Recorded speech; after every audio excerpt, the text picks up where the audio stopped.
লা তাজুলু কদমা ইবনি আদম হাত্তা ইউসআল আন 50।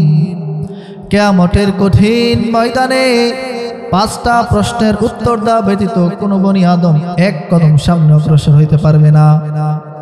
আন উমরিহি ফীমা আফনা। প্রথম আল্লাহ রাব্বুল আলামিন বলবেন, ও বান্দা, আমি তোমাকে একটা হায়াতের জিন্দেগি দান করেছি। কারো 40 বছর, কারো 50 বছর, কারো 60 বছর, 70 বছর, 80-90 বছর। আল্লাহ রাব্বুল আলামিন বলবেন, বান্দা, আমি তোমাকে লম্বা একটা সময় হায়াতের জিন্দেগি দান করেছি। এই পুরোটা জিন্দেগি তুমি কোন কাজে ব্যয় করেছো আজকে হিসাব দিয়ে যাও। হিসাব না দিয়ে এক কদম সামনে অগ্রসর হওয়া যাবে না। 2 নম্বরে আল্লাহ রাব্বুল আলামিন বলবেন, ওয়া আন শাবাবিহি ফীমা আবলা। বান্দা, আমি তোমাকে দুনিয়ার সবচেয়ে বড় নিয়ামতের একটা নিয়ামত হচ্ছে যৌবনকাল দান করেছিলাম। তুমি তোমার যৌবনকালটা কোন কাজে খরচ করেছো? আজকে আমাদের যুব সমাজ তারা মনে করে এখনো ইবাদতের সময় হয় নাই, এখনো আল্লাহ তাআলার দিকে ফিরার সময় এখনো মনে হয় নাই। যুব সমাজ, আমাদের যুব সমাজ ধোকার মধ্যে আছে। তারা ভাবে এখন তো মাত্র 16, 17, 20 বছর বয়স, এত অল্প বয়সে নামাজ শুরু করে দিব, এত অল্প বয়সে আমরা কোনো মারা যাব। তাদের গেটআপ, তাদের চলাফেরা, তাদের কথাবার্তা মনে হয় মৃত্যু তাদের চেয়ে অনেক দূরে। মনে হয় তারা আল্লাহর পক্ষ থেকে সার্টিফিকেট পেয়ে গেছে যে তারা প্রত্যেকেই 60-70 বয়স পর্যন্ত বাঁচবে এবং সারা জীবন নোংরামি করে, পাপাচার করে জীবনের শেষ পর্যায়ে তারা একটা হজ করে তারপরে 5 ওয়াক্ত নামাজে হয়ে যাবে। এই গ্যারান্টি মনে হয় তারা পেয়ে গেছে। কি বলেন? অথচ তারা লক্ষ্য করে না আমার মতো 25 বছর, 20 বছর, 15 বছর কত যুবক দুনিয়া থেকে চলে যাচ্ছে বিভিন্ন অ্যাক্সিডেন্টে, বিভিন্ন রোগ বালায়, অথবা কোনো কারণ ছাড়াই আল্লাহ তাআলা নিয়ে যেতে পারেন কি পারেন না। এই জন্য মৃত্যুর কোনো নির্দিষ্ট সময় নাই।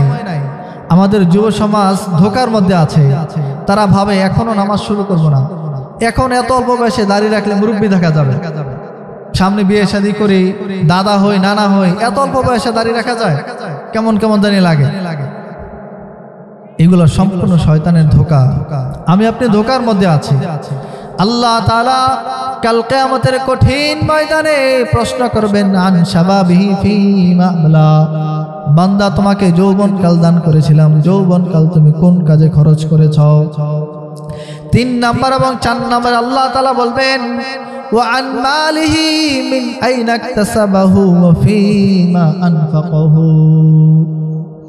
আল্লাহ তাআলা মানুষের ধন সম্পত্তি সম্পর্কে 2টা প্রশ্ন করবেন। 1 নাম্বার, আন মালিহি মিন আইনা ইকতাসাবাহু।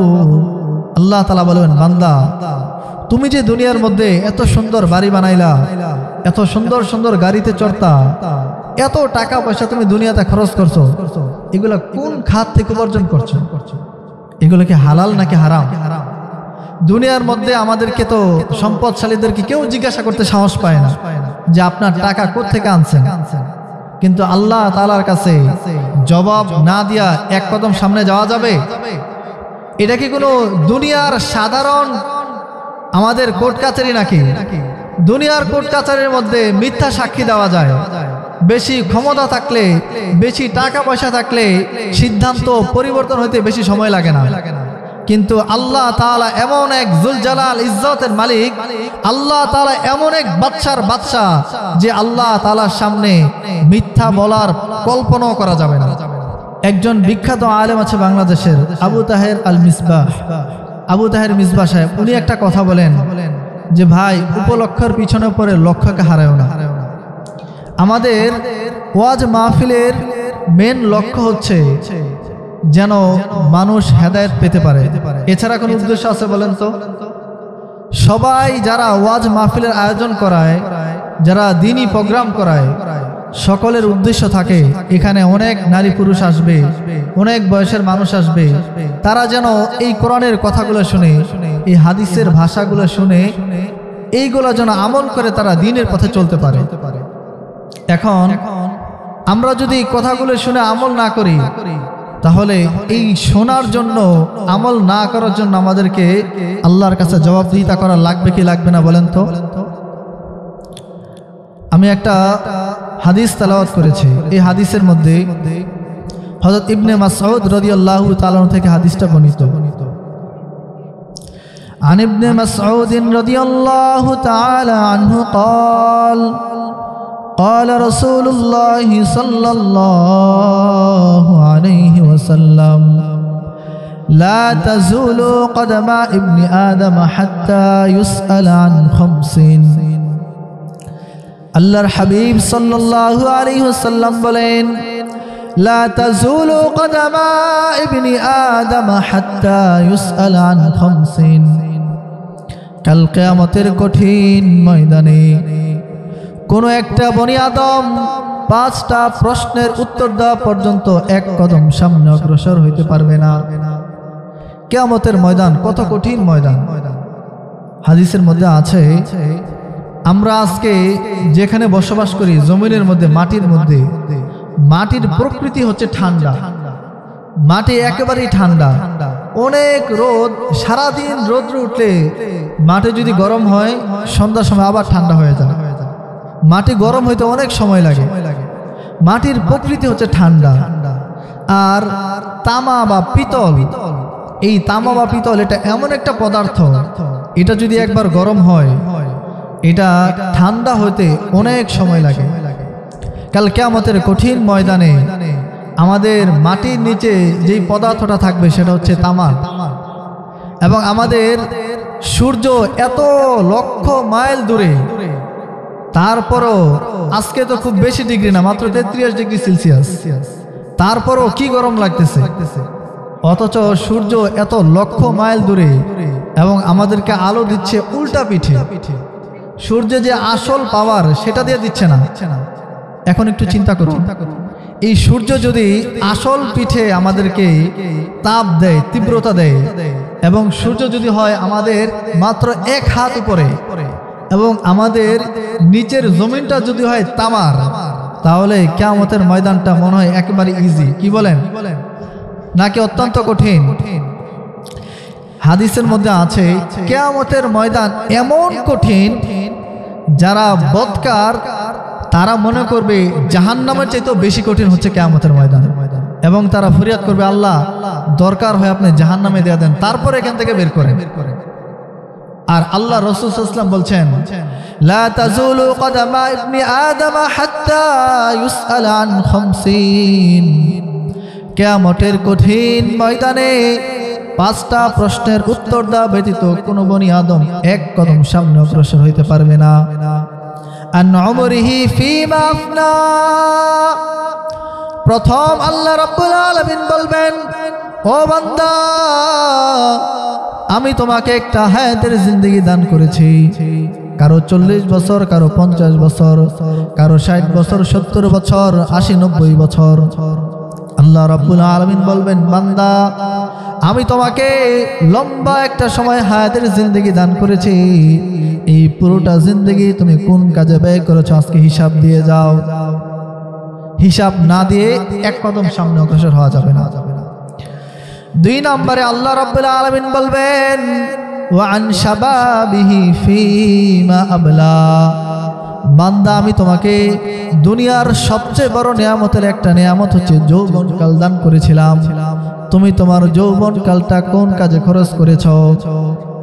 আজকে আমাদের যুব সমাজ তারা মনে করে এখনো ইবাদতের সময় হয় নাই, এখনো আল্লাহ তাআলার দিকে ফিরার সময় এখনো মনে হয় নাই।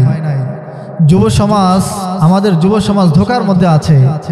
তারা ভাবে এখন তো মাত্র 16, 17, 20 বছর বয়স, এত অল্প বয়সে নামাজ শুরু করে দিব, এত অল্প বয়সে আমরা কোনো মারা যাব। তাদের গেটআপ, তাদের চলাফেরা, তাদের কথাবার্তা মনে হয় মৃত্যু তাদের চেয়ে অনেক দূরে।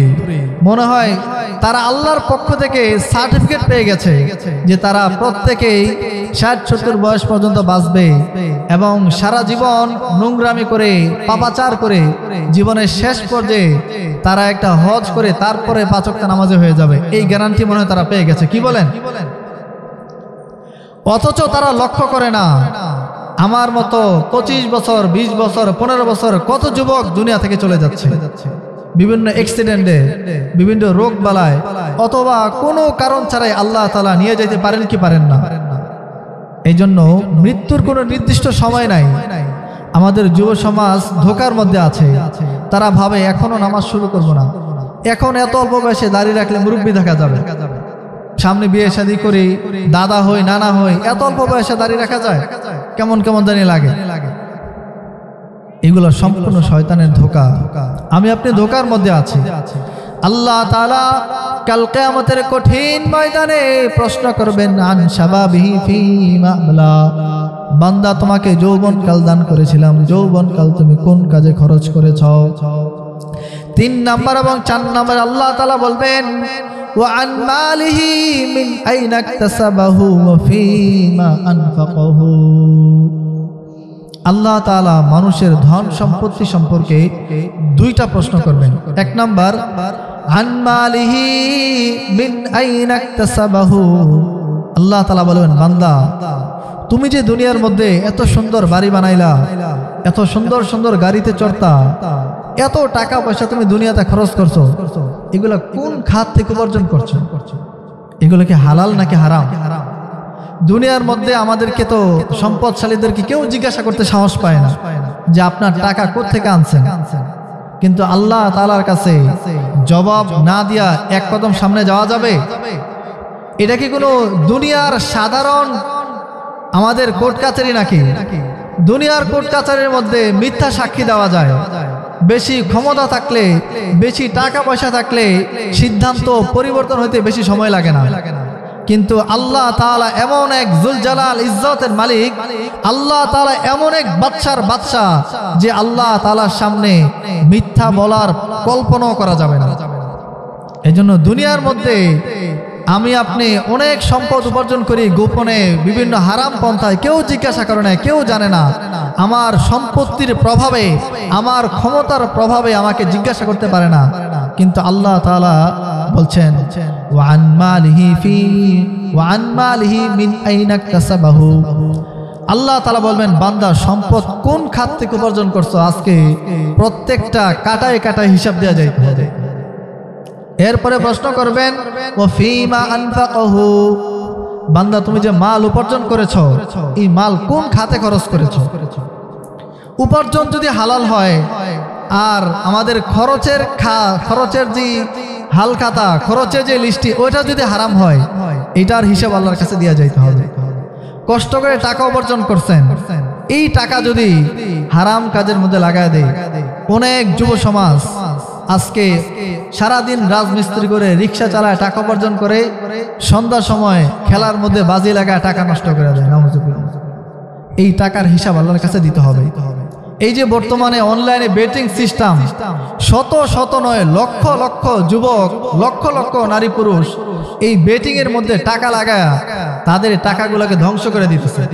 প্রথম 1 দিন 2 দিন লোভে 100 টাকা 200 টাকা ইনকাম হয়, খুব লোভ, যে একদিন একটা বড় দান দিয়া দেয়, ওই দিন নিয়ে চলে যায়। দুনিয়ার মধ্যে আফসোস, কাল কিয়ামতের ময়দানেও আল্লাহর কাছে আবার জবাব দিতে করতে হবে। এই জন্য প্রিয় হাজরিন, আমাদের সম্পদ কোন খাত থেকে উপার্জন করছি এবং কোন জায়গায় খরচ করছি, এগুলো খেয়াল রাখা দরকার। আর 5 নম্বরে যে প্রশ্ন করবেন, আল্লাহ রাসূল সাল্লাল্লাহু আলাইহি ওয়াসাল্লাম বলেন, ওয়া আন ইলমিহি মাযা আমিলা ফীমা আলিমা। এটা গুরুত্বপূর্ণ, এটা আমাদের মেইন পয়েন্ট। আল্লাহ তাআলা বলেন, বান্দা, তুমি তো অনেক কিছু জানতা, অনেক ওয়াজ মাহফিল শুনছো, জীবনে 50টা 60টা মাহফিল শুনছো, মোবাইলের মধ্যে ওয়াজ শোনো, প্রত্যেকটা জুমার মধ্যে হুজুরে বয়ান শোনো, 5 ওয়াক্ত নামাজ ফরজ, এটা জানে না এমন কোন মানুষ দুনিয়ার মধ্যে আছে? বলেন তো। রমজান মাসে রোজা রাখা ফরজ, এটা জানে না এমন কোন মানুষ আছে? সুদ খাওয়া যে হারাম, এটা জানে না এমন কোন মানুষ নাই? টাকা পয়সা থাকলে জাকাত ফরজ, সামর্থ্য থাকলে, টাকা পয়সা থাকলে হজ জীবনে একবার ফরজ, এই বেসিক বিধানগুলো জানে না এমন কোন মানুষ দুনিয়ার মধ্যে নাই। কিন্তু মানার ক্ষেত্রে অনেক কমতি। আল্লাহ তাআলা বলবেন, বান্দা, জানার তো তোমার কমতি ছিল না, অনেক কিছু জানতা, সেই জানা অনুযায়ী তুমি কতটুকু আমল করেছো। এই জন্য প্রিয় হাজরিন, আমি যেটা বলছিলাম, আমরা মাহফিল আসতে হেদায়েতের জন্য, এখন আমরা অনেক কিছু জানলাম শুনলাম, কিন্তু মাহফিল থেকে যাওয়ার সময় আবার একটা বিড়ি ধরায় সিগারেট ধরায় যদি আমি মাহফিল থেকে গেলাম বাড়িতে গিয়ে আবার ফজরের নামাজ কাজা, এই হাজারো মাহফিল, এই বক্তা মনে করেন বিশ্ববিখ্যাত বক্তা ঘন্টার পর ঘন্টা মাহফিল করলো, বয়ান করলো, শুনতে খুব ভালো লাগলো, কিন্তু মাহফিল থেকে যাওয়ার পথে আবার আমার হাতে সিগারেট, মাহফিল থেকে যাওয়ার পরে রাত্রিবেলা লম্বা ঘুম, আবার ফজর কাজা, উঠলাম 10টা বাজে। এই হাজারো বক্তা, কোটি টাকার বক্তা, এই হাজারো শ্রোতা, এই শত শত টাকার মাহফিল, এই মাহফিলের কোনো ফায়দা নেই। আর অপরদিকে যদি এত বড় প্যান্ডেলের ব্যবস্থা নাই, এত বড় কোনো নামি দামি বক্তা না, কিন্তু যেই সমস্ত শ্রোতা অল্প হোক কিন্তু তারা প্রত্যেকটা কথা আমল করেছে। এমন ছিল যে আগে দাড়ি রাখতো না, আজকে বয়ান শুনে দাড়ি রেখে দিয়েছে। নামাজ পড়তো না, আজকে থেকে নামাজ শুরু করে দিয়েছে। পিতা মাতার সাথে খারাপ আচরণ করত, আজকে থেকে ভালো আচরণ শুরু করে দিয়েছে। প্রতিবেশীর সাথে ভালো আচরণ শুরু করে দিয়েছে। তাহলে এই মাহফিলের মাইক যদি খারাপ হয়, বক্তা যদি ছোট মানুষ হয়, এই মাহফিলের শ্রোতা যদি কম হয়, তারপর এই মাহফিলটা সফল। এই জন্য প্রিয় হাজিরিন, আমাদের প্রত্যেকটা কথাকে মনোযোগ সহকারে শ্রবণ করতে হবে। কারণ আমরা কথা বলছি, আমরা ছোট মানুষ, কিন্তু আমরা যেই দুইটা জিনিসের কথা আমরা বলছি, এই দুইটা, একটা হচ্ছে আল্লাহ তাআলার কালাম, আর একটা হচ্ছে নবী করিম সাল্লাল্লাহু আলাইহি ওয়াসাল্লামের হাদিস। এই জন্য মানুষ হিসেবে আমরা ছোট, কিন্তু যে কথাগুলো বলতেছি এই কথাগুলো অত্যন্ত ওজনী কথা। এই জন্য মাহফিলে বসার আগে নিয়ত করতে হবে, আমি বক্তার চেহারা দেখতে আসি নাই, বক্তার সুর শোনার জন্য আসি নাই, আমার উদ্দেশ্য হবে কোরআন হাদিসের কিছু একটা শিক্ষা আজকে আমি নিয়ে যাব। এক একজন এক একটা জিনিস আজকে নিয়ে যাব, ইনশাআল্লাহ পারবো তো? আল্লাহ তাআলা আমল করার তৌফিক দান করুন। সম্মানিত হাজিরিন, আমরা পবিত্র কোরআনুল কারীম থেকে একটা আয়াত তেলাওয়াত করেছি সূরাতুত তাওবার মধ্যে। আল্লাহ রাব্বুল আলামিন আয়াতের মধ্যে বলেন, বিসমিল্লাহির রহমানির রহিম, ইয়া আইয়ুহাল্লাযীনা আমানুত্তাকুল্লাহ ওয়া কুনু মা'আস সাদিকিন। আল্লাহ রাব্বুল আলামিন এই আয়াতের মধ্যে বলেন, ইয়া আইয়ুহাল্লাযীনা আমানুত্তাকুল্লাহ, হে ঈমানদারগণ, আল্লাহ তাআলাকে ভয় করো। কেমন ভয়? অপর এক আয়াতে আল্লাহ তাআলা বলেন, হাক্কা তুকাতিহি, ভয় করার মতো ভয়। শুধু আমি মুখে বললাম আল্লাহ তাআলাকে ভয় করি, কিন্তু নামাজের সময় আমাকে মসজিদে দেখা যায় না। আমি মুখে যদি বলি আমি আল্লাহ তাআলাকে ভয় করি, কিন্তু আমি রাস্তার মধ্যে বেপরদা চলাফেরা করি।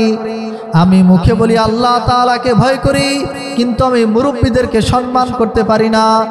আমি মুখে বলি আল্লাহ তাআলাকে ভয় করি, কিন্তু আমি উলামায়ে কেরামের ইজ্জত সম্মান করতে পারি না। এমন ভয়, এটা কাজ হবে? আল্লাহ তাআলা কি বলছেন? হাক্কা তুকাতিহি, ভয় করার মতো ভয়।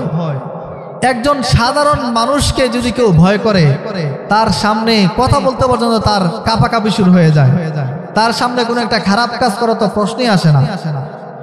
আর আমরা মুখে বলি আল্লাহ তাআলাকে ভয় করি, কিন্তু 5 ওয়াক্ত নামাজে আল্লাহ তাআলা যে আমাদেরকে ডাকতেছেন, হাইয়া আলাস সালাহ হাইয়া আলাল ফালাহ, আমরা বলি আল্লাহকে ভয় করি, আজানের আওয়াজ কানে আসতেছে, তারপরও আমরা বিছানায়।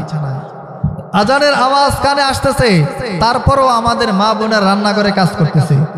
আজানের আওয়াজ কানে আসতেছে, আমাদের কৃষক ভাইরা এখনো জমিতে চাষ করতেছে। অথচ আল্লাহ তাআলা কি বলছেন? হাক্কা তুকাতিহি, ও বান্দা তুমি আমাকে ভয় করার মতো ভয় করো।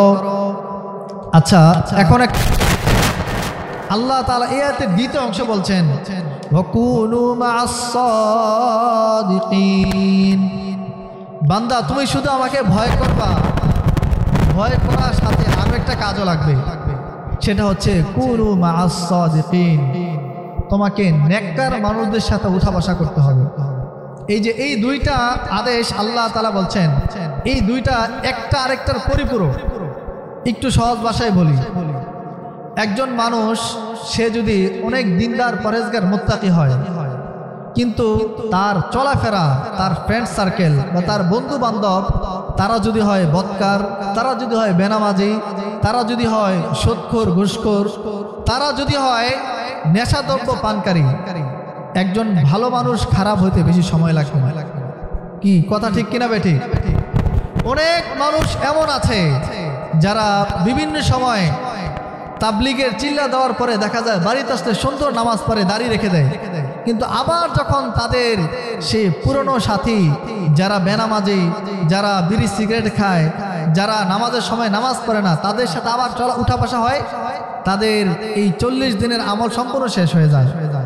অনেক মানুষ হজ করতে যাওয়ায় সেখানে গিয়ে সুন্দর পরিবেশ দেখে সেখানে সুন্দর জুব্বা পরে, সেখানে টুপি সব কিছু বাংলাদেশের মধ্যে নিয়ে আসে, প্রথম অনেক ভালো নামাজ পড়ে, কিন্তু বাড়িতে আসার পরে আবার যখন তার খারাপ বন্ধুদের সাথে চলাফেরা করে, আবার দেখা যায় আগের মতো তার আবার আমলের মধ্যে কমতি চলে আসে।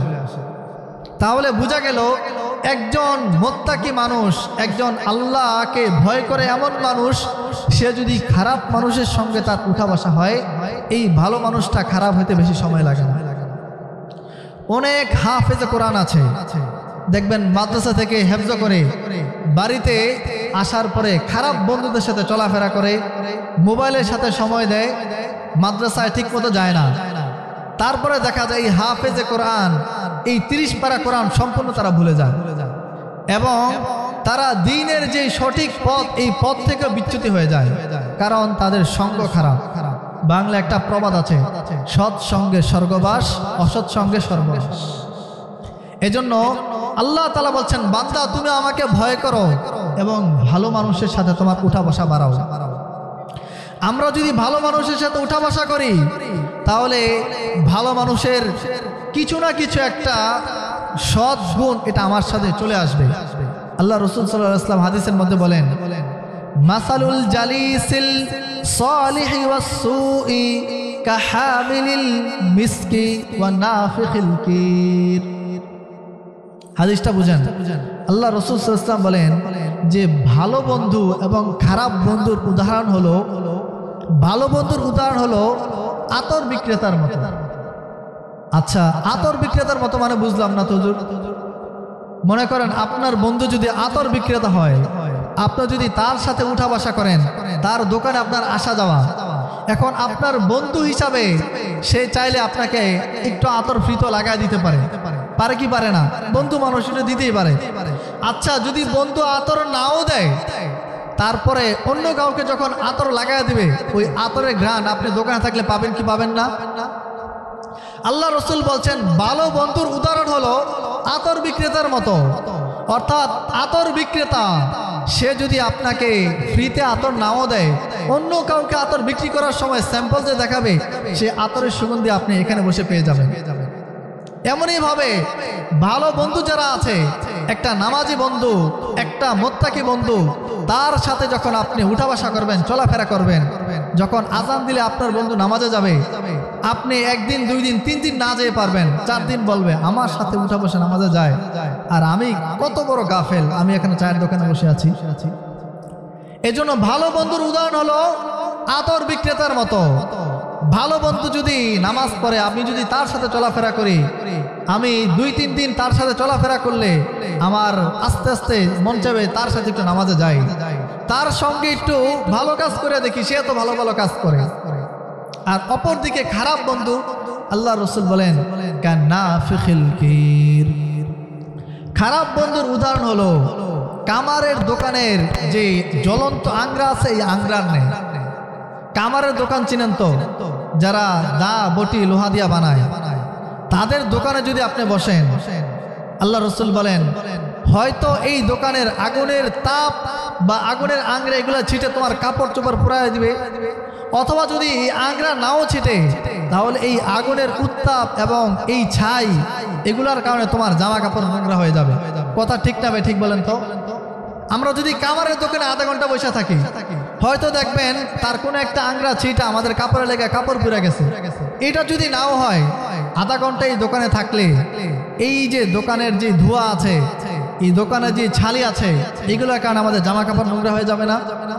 আল্লাহ রসুল বলেন একটা খারাপ বন্ধু, একটা বেনামাজি বন্ধু, একটা সুদখোর ঘুষখোর বদকার বন্ধু, আমি আপনি যদি তার সাথে চলাফেরা করি, একদিন 2 দিন 3 দিন আমার ভালো আমলগুলো তার সাথে সাথে থাকতে থাকতে নষ্ট হয়ে যাবে। এজন্য একজন বিখ্যাত ফার্সি কবি আছে শেখ সাদি রহিমাল্লাহ, উনি একটা কবিতার মধ্যে বলেন, আয়ে বেরাদর দূরে বাস আজ ইয়ারে বদ, ইয়ারে বদ বত্তর বুয়াদ আজ মারে বদ, আয়ে বেরাদর দূরে বাস আজ ইয়ারে বদ, ইয়ারে বদ বত্তর বুয়াদ আজ মারে বদ। শেখ সাদি রহিমাল্লাহ বলেন, ও আমার ভাই, ও আমার চাচা, ও আমার বাবা, খারাপ বন্ধু থেকে তুমি দূরে থাকো। আই বেরাদর দূরে বাস আজ ইয়ারে বদ, ও ভাই খারাপ বন্ধু থেকে তুমি দূরে থাকো। ইয়ারে বদ বত্তর বুয়াদ আজ মারে বদ, একটা খারাপ বন্ধু একটা বিষধর সাপের চাইতে মারাত্মক, একটা বিষধর সাপের চাইতো একটা খারাপ বন্ধু মারাত্মক। কথাটা বুঝলাম না, এখন বিস্তারিত শোনেন। মনে করেন একটা বিষধর সাপ, সে আপনাকে দংশন করলে সর্বোচ্চ একজন মানুষের মৃত্যু হইতে পারে। মৃত্যু হইতে পারে কি পারে না? একটা বিষধর সাপ যদি আমাকে আপনাকে দংশন করে, আমার আপনার মৃত্যু হইতেও পারে, আবার ভালো ডাক্তার দেখাইলে বা দ্রুত চিকিৎসা করলে আমরা বেঁচেও যাইতে পারি। কিন্তু শেখ সাদি রহমতুল্লাহ বলেন একটা খারাপ বন্ধু এই বিষধর সাপের চাইতেও মারাত্মক। কেননা একটা খারাপ বন্ধুর সঙ্গে আপনি যদি উঠা বসা করেন, এমনকি আপনার ঈমানও চলে যাইতে পারে। তাহলে একটা বিষধর সাপ সর্বোচ্চ আমাকে মাইরা ফেলতে পারবে, কিন্তু আমার ঈমান ধ্বংস করতে পারবে না। কিন্তু একটা খারাপ বন্ধুর সঙ্গে আমি যদি উঠা বসা করি, আমার আমল, আমার আখলাক, আমার চরিত্র, এমনকি আমার ঈমান পর্যন্ত ধ্বংস করে দিতে পারে। এজন্য খারাপ বন্ধু থেকে পরহেজ করতে হবে। আর খারাপ বন্ধু যে ঈমান ধ্বংস করে দিবে, এটার দলিল পবিত্র কোরআনের মধ্যে আল্লাহ তাআলা দিয়ে রাখছেন। পবিত্র কোরআনের 19তম পারা সূরাতুল ফুরকানের আয়াতের মধ্যে আল্লাহ রাব্বুল আলামিন বলেন, বিসমিল্লাহির রহমানির রহিম, ইয়াউমা ইয়া'আদ্দুদ যালিমু আলা ইয়াদাইহি ইয়াকুল ইয়া লাইতানি ইত্তাখাযতু মা'আর রাসূলি সাবিলা, ইয়া লাইতানি লাম আত্তাখিয ফুলানান খলিলা। এই আয়াতের শানে নুজুলটা সংক্ষেপে বলি। ভ্রান্ত ব্যক্তি আছে, তাদেরকে দাওয়াত করে খাবার খাওয়াইতো। সে এই উকবা ইবনে আবি মুঈত একবার এক ব্যবসায়িক সফর থেকে আসার পরে তার বংশের যত নামি দামি সম্ভ্রান্ত ব্যক্তি আছে তাদেরকে দাওয়াত করল, এবং কুরাইশ বংশের মধ্যে আল্লাহর হাবিব সাল্লাল্লাহু আলাইহি ওয়াসাল্লাম একজন সম্ভ্রান্ত ব্যক্তি, আমাদের নবী করিম সাল্লাল্লাহু আলাইহি ওয়াসাল্লামকেও তিনি দাওয়াত করলেন। এবং আল্লাহর হাবিব সাল্লাল্লাহু আলাইহি ওয়াসাল্লাম এই দাওয়াতের মধ্যে গিয়ে যখন খাবার পরিবেশন করা হলো, তখন আল্লাহর হাবিব সাল্লাল্লাহু আলাইহি ওয়াসাল্লাম এই উকবা ইবনে আবি মুঈতকে বললেন, তুমি যদি আল্লাহ তাআলা এবং আল্লাহর নবীর উপর ঈমান না আনো, আমি তোমার বাড়িতে খাবার খাবো না। এই উকবা ইবনে আবি মুঈত সে মনে মনে ভাবতেছে, আমার বাড়িতে এসে একটা মেহমান যদি না খেয়ে চলে যায়, এটা আমার জন্য একটা লজ্জাদায়ক। সে বলল, আচ্ছা ঠিক আছে। সে আল্লাহ এবং আল্লাহ রাসূলের প্রতি ঈমান নিয়ে এসেছিল, কিন্তু তার এই খবর, সে যে ঈমান নিয়ে এসেছে, এই খবর তার একটা খারাপ বন্ধু ছিল। এই খারাপ বন্ধু যখন শুনলো, তার খারাপ বন্ধু শোনার পরে তাকে বলছে, উকবা ইবনে আবি মুঈত, তুমি নাকি মুহাম্মদের ধর্ম গ্রহণ করে ফেলেছ? সে বলছে, হ্যাঁ আমি তো ধর্ম গ্রহণ করে ফেলেছি। এই তার খারাপ বন্ধু উবাই ইবনে খলফ, সে তাকে বলছে, তুমি যদি মুহাম্মদের ধর্ম থেকে ফিরে না আসো, তাহলে আমার সাথে তোমার কোনো বন্ধুত্ব নাই। সে চিন্তা করলো, উবাই ইবনে খলফ সে তার আরো গভীর বন্ধু, আর তার সাথে সম্পর্ক বন্ডিংটা আরো বেশি ভালো। সে বলছে, আচ্ছা ঠিক আছে, আমি তার ধর্ম থেকে ফিরে আসলাম। এবং আরেক রাওয়াতের মধ্যে আছে, সে বলল, তুমি শুধু ফিরে আসতে চলবে না, তুমি মানুষের সামনে মুহাম্মদুর রাসূলকে অপমানিত করতে হবে। নাউজুবিল্লাহ। এবং তার খারাপ বন্ধুর সাথে তার বন্ডিং ভালো রাখার জন্য সে আল্লাহ রসুল সাল্লাল্লাহু আলাইহি ওয়াসাল্লামের চেহারা মুবারকের মধ্যে সবার সামনে থুতু নিক্ষেপ করে দিল। নাউযুবিল্লাহ। এই ব্যক্তি দেখেন তো, সে আল্লাহ রসুলের সম্পর্কে তার কিন্তু ঈমান দিয়েছিল, কিন্তু এই যে একটা খারাপ বন্ধুর সঙ্গে তার চলাফেরা, এই খারাপ বন্ধুর কারণে তার কি হয়ে গেছে, ঈমান থেকে সে দূরে চলে গেছে। এই জন্য শেখ সাদি রহমতুল্লাহ যে বলছেন, ইয়া রে বদ তরবুদ আজমা রে বদ, একটা খারাপ বন্ধু বিষধর সাপের চাইতেও মারাত্মক। একটা বিষধর সাপ সর্বোচ্চ আমার মৃত্যু ঘটাইতে পারবে, কিন্তু আমার ঈমান হরণ করতে পারবে না। আর একটা খারাপ বন্ধু আমার ঈমানটা পর্যন্ত নিয়ে যাইতে পারে। এই জন্য এই আয়াতের মধ্যে আল্লাহ রাব্বুল আলামিন বলেন, ইয়াউমা ইয়া'আদ্দু যালিমু আলা ইয়াদাইহি ইয়াকুল ইয়া লাইতানি ইত্তাখাযতু মা'আর রাসূলি সাবিলা। এই জালেম ব্যক্তি, এটা শুধু এই ব্যক্তির জন্য নির্দিষ্ট না, এটা শুধু উকবা ইবনে আবু মুইতের জন্য নির্দিষ্ট না, সমস্ত দুনিয়ার মানুষ যারাই একবার দ্বীনের পথে আসার পরে আবার কোনো খারাপ বন্ধুর প্ররোচনায় এই দ্বীন থেকে দূরে সরে গেছে, গাফেল হয়ে গেছে, আল্লাহ রাব্বুল আলামিন বলেন তারা কাল কিয়ামতের ময়দানে আফসোস করতে করতে, আফসোসের তাড়নায় তারা নিজের হাত কামড়াইতে কামড়াতে খেয়ে ফেলবে। এমন আফসোস করবে, বলবে আয় হায় কি করলাম। ইয়াকুলু ইয়া লাইতানি ইত্তাখাযতু মা'আর রাসূলি সাবিলা, তারা বলবে হায় আমি যদি আল্লাহর রাসূলের সঙ্গে ভালো ব্যবহারের আরো একটা রাস্তা বাকি থাকতাম।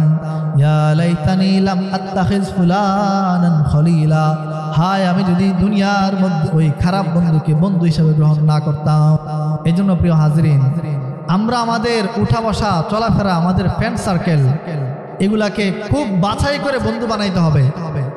শুধু ঘরের পাশে ঘর একসাথে চলাফেরা করেছি, স্কুলে পড়েছি, এই জন্যই তার সাথে বেশি সময় কাটানো যাবে না। যদি খারাপ বন্ধুর সাথে বেশি সময় কাটাই, আমার ঈমান চলে যাইতে পারে, আমার আমলের মধ্যে ইনহিতাত চলে আসতে পারে, কমি চলে আসতে পারে। এই জন্য ভালো বন্ধু নির্বাচন করতে হবে। ভালো বন্ধু যদি আমরা নির্বাচন না করতে পারি, আমাদের ঈমান আমল সব কিছুর মধ্যে কমতি চলে আসবে।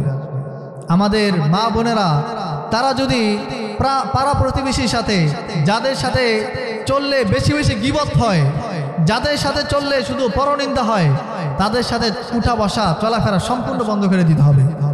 যাদের সাথে চললে আল্লাহ তাআলার কথা স্মরণ হয়, যাদের সাথে চললে রাসূল সাল্লাল্লাহু আলাইহি ওয়াসাল্লামের সুন্নতের কথা স্মরণ হয়, তাদের সাথে উঠা বসা বাড়াইতে হবে। এই আয়াতের মধ্যে আল্লাহ তাআলা বলছেন কুনু মা'আস সাদিকিন। এই সাদিকিনদের মধ্যে তিনটা গুণ দেখতে হবে। আমার বন্ধু যারা হবে, চেষ্টা করবো যেন এই তিনটা গুণ তাদের মধ্যে থাকে। এক নাম্বার, আমার বন্ধু যেন মুত্তাকি হয়, আল্লাহ তাআলাকে ভয় করে। আমার বন্ধু যদি এমন হয়, রাস্তার মধ্যে 1000 টাকা পড়ে আছে, আমার বন্ধু ওইটা নিয়ে নেয় এবং নিজে এটা গ্রহণ করবে, ভক্ষণ করবে, এই মানসিকতার হয়, এমন বন্ধু থেকে আজকেই তার সাথে আড়ি দেন, তার সাথে আজকে চলাফেরা বন্ধ। কারণ তার মধ্যে আল্লাহ তাআলার ভয় নাই, তার ঈমানের দাম 1000 টাকার চাইতেও কম। এমন বন্ধুর সাথে উঠা বসা করা যাবে না। দুই নাম্বার যে গুণ, আমার বন্ধুর মধ্যে আল্লাহর রাসূল সাল্লাল্লাহু আলাইহি ওয়াসাল্লামের সুন্নাত থাকতে হবে। আমার বন্ধু যদি এমন হয় যে তার পা থেকে মাথার চুল পর্যন্ত প্রত্যেকটা আদর্শ বিভিন্ন ইহুদি খ্রিস্টান খেলোয়াড়, নায়ক নায়িকা, গায়ক গায়িকা তাদের মতো হয়, আজকে থেকে তাদের সঙ্গে আমার উঠা বসা বন্ধ করে দিতে হবে। বরং যাদের পরনে রাসূল সাল্লাল্লাহু আলাইহি ওয়াসাল্লামের সুন্নাহ আছে, যাদের মাথা থেকে পা পর্যন্ত আল্লাহ রাসূলের সুন্নাহ আছে, তাদের সঙ্গে উঠা বসা বাড়ায় দিতে হবে। আর তিন নাম্বার গুণ, যাদেরকে দেখলে আল্লাহ তাআলার কথা স্মরণ হয়, যাদেরকে দেখলে পরকালের কথা স্মরণ হয়, তাদের সঙ্গে উঠা বসা করতে হবে। এমন মানুষের সঙ্গে উঠা বসা করি যাদেরকে দেখলেই শুধু মিছিল মিটিং, যাদেরকে দেখলেই চিপা চাপাই গিয়া খারাপ কাজ, যাদেরকে দেখলেই মদ গাঁজা খাওয়ার কথা মনে হয়, যাদেরকে দেখলেই গুনাহের কথা মনে হয়, এমন বন্ধুদের সাথে আজকে থেকেই চলা পরিহার করতে হবে। কথা বলেন ঠিক কিনা বেঠিক? এই জন্য প্রিয় হাজরিন, বন্ধু নির্বাচনে অত্যন্ত সতর্ক হতে হবে। আমরা যাদের সাথে চলবো, আমাদের ফ্রেন্ড সার্কেল, তারা যেন অবশ্যই মুত্তাকি, পরহেজগার, যাদেরকে দেখলে আল্লাহর কথা স্মরণ হয়, যারা সুন্নতের অনুসারী, তাদের সাথে চলতে হবে।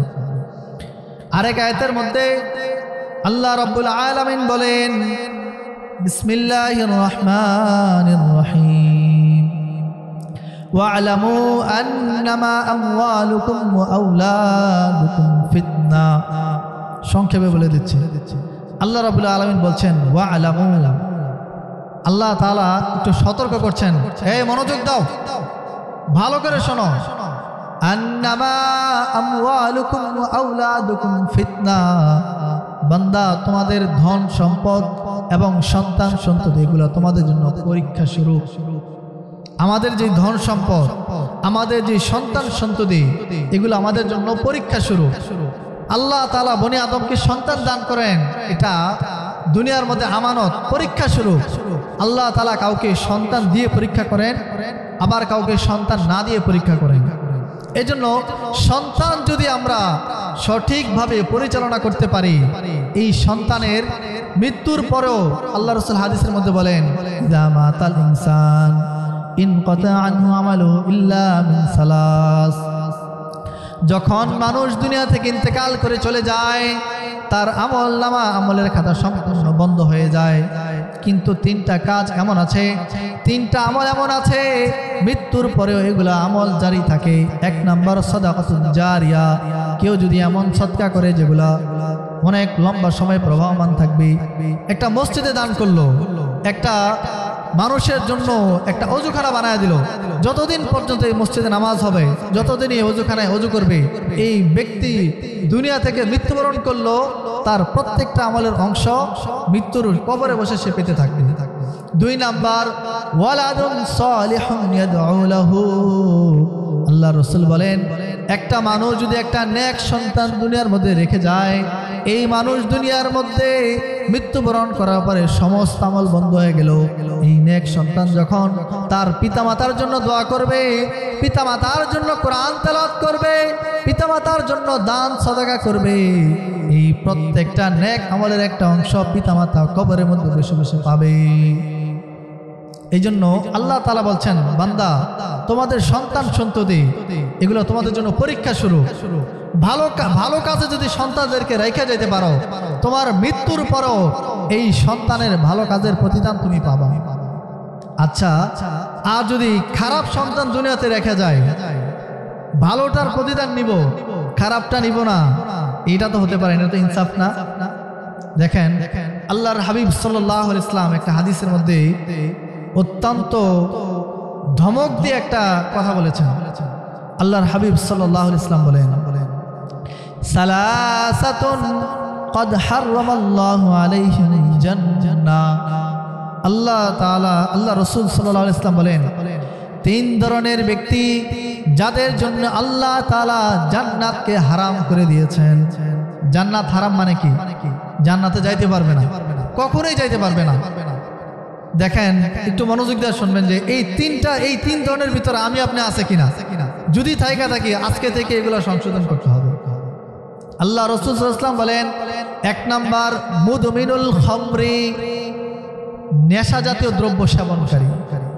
একজন মানুষ তার অন্যান্য সমস্ত আমল ভালো, কিন্তু সে জর্দা, তামাক, গুল, গাঁজা, ইয়াবা, মদ, ফেন্সিডিল, নামে বেনামে বিভিন্ন নামে এই জাতীয় নেশা জাতীয় দ্রব্য যদি কেউ রেগুলার সেবন করে, আল্লাহ রাসূল বলেন হারামাল্লাহু আলাইহিল জান্নাহ, এই ব্যক্তির জন্য আল্লাহ তাআলা জান্নাতকে হারাম করে দিবেন। নাউযুবিল্লাহ।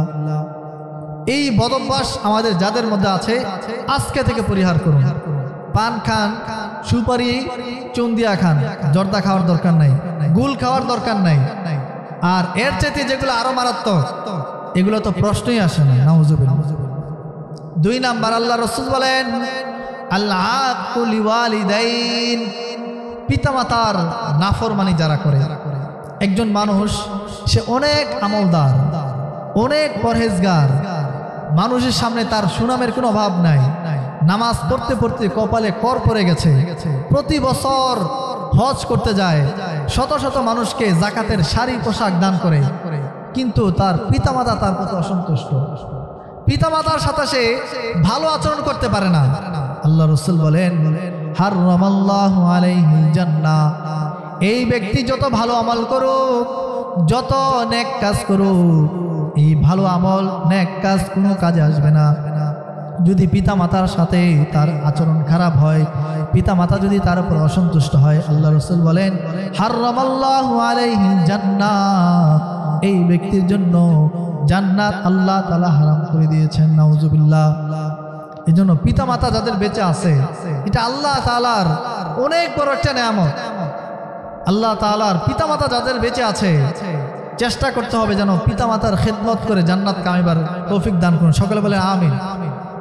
3 নাম্বার, যেটা সবচাইতে গুরুত্বপূর্ণ, আল্লাহর হাবিব সাল্লাল্লাহু আলাইহি ওয়াসাল্লাম বলেন 3 ব্যক্তির জন্য আল্লাহ তাআলা জান্নাতকে হারাম করে দিয়েছেন। 1 নাম্বার, যারা মাদক দ্রব্য সেবন করে। 2 নাম্বার, যারা পিতামাতার অবাধ্যতা করে।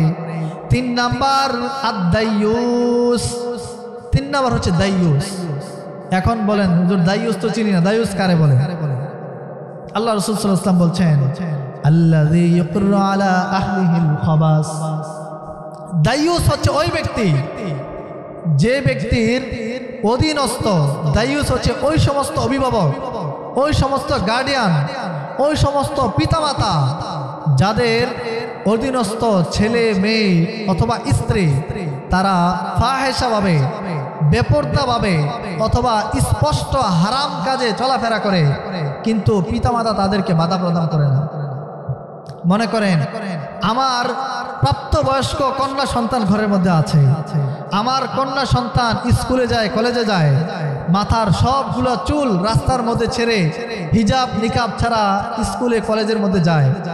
আমি বাবা, আমি মা, আমার সামনে দিয়ে যারা রেডি হয়ে সুন্দর পারফিউম লাগিয়ে তারা যাচ্ছে, আর রাস্তার মধ্যে শত শত পুরুষ এই নারীর দিকে তাকাচ্ছে, আমার মেয়ের দিকে তাকাচ্ছে, অথচ আমি ভ্রুক্ষেপই করি না। আল্লাহ রাসূল বলেন এই হচ্ছে দাইয়ুস। যে পুরুষ কিংবা যেই অভিভাবকের গার্ডিয়ানের সন্তানেরা বেপরদা চলাফেরা করে, স্ত্রীরা বেপরদা চলাফেরা করে, আর ওই গার্ডিয়ান, ওই পিতামাতা সে যদি তার স্ত্রীকে অথবা সে যদি তার কন্যাকে কোনো রকম ধমকিও দেয় না, কোনো রকম শাসনও করে না, আল্লাহ রাসূল বলছেন আদ-দাইয়ুস ইয়াকরু আলা আহলিহিল খাবাস, এই ব্যক্তি হচ্ছে দাইয়ুস, তার জন্য আল্লাহ তাআলা জান্নাতকে হারাম করে দিয়েছেন। এজন্য প্রিয় হাজরিন, আমরা সকলেই গার্ডিয়ান, আমাদের সকলের সন্তান আছে, আমাদের স্ত্রী সন্তান আছে।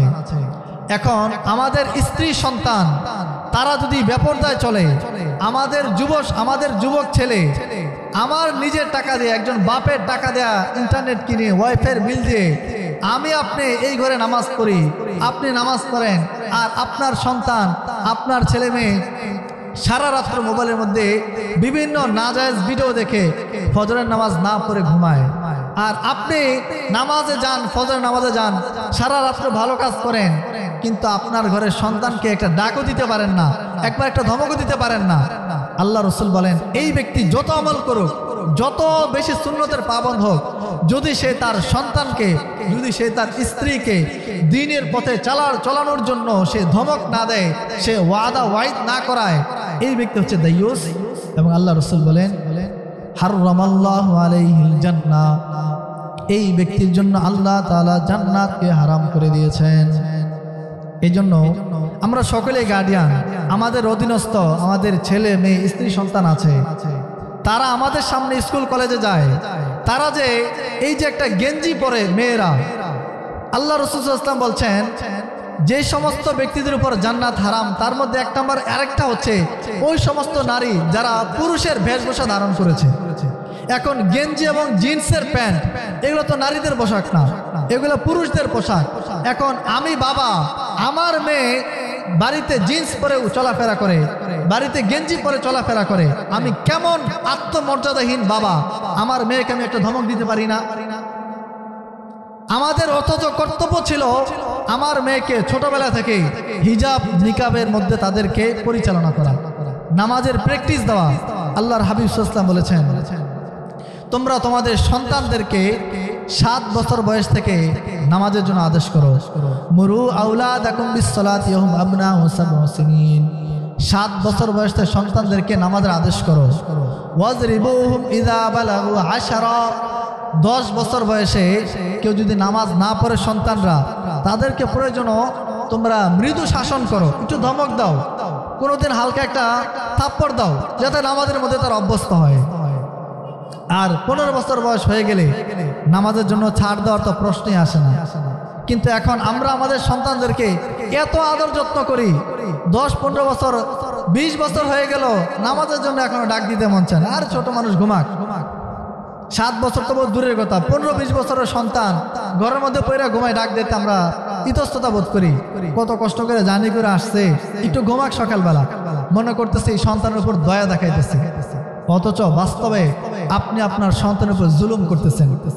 এই সন্তান যখন আপনার সামনে জাহান্নামের মধ্যে আল্লাহ তাআলা নিক্ষেপ করবেন, এই সন্তান কিন্তু একা যাবে না, তখন আপনাকে ঠিকই নিয়ে যাবে, বলবে আল্লাহ আমি তো দিনের বুঝ আমি পাই নাই, কিন্তু আমার বাবা আমার মা তারা বুঝা সত্ত্বেও আমাকে নামাজের আদেশ করে নাই।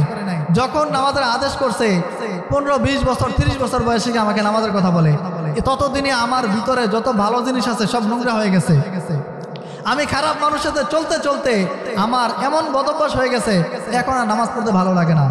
অথচ একটা সন্তানকে যদি 7 বছর বয়সে আমরা মসজিদে যাওয়ার সময় একটু হাতে ধরে মসজিদে নিয়ে যাইতাম, তাহলে এই সন্তানটা নামাজের জন্য ছোটবেলা থেকে রিহার্সাল চলতো, আস্তে আস্তে সে নামাজি হয়ে যাইত।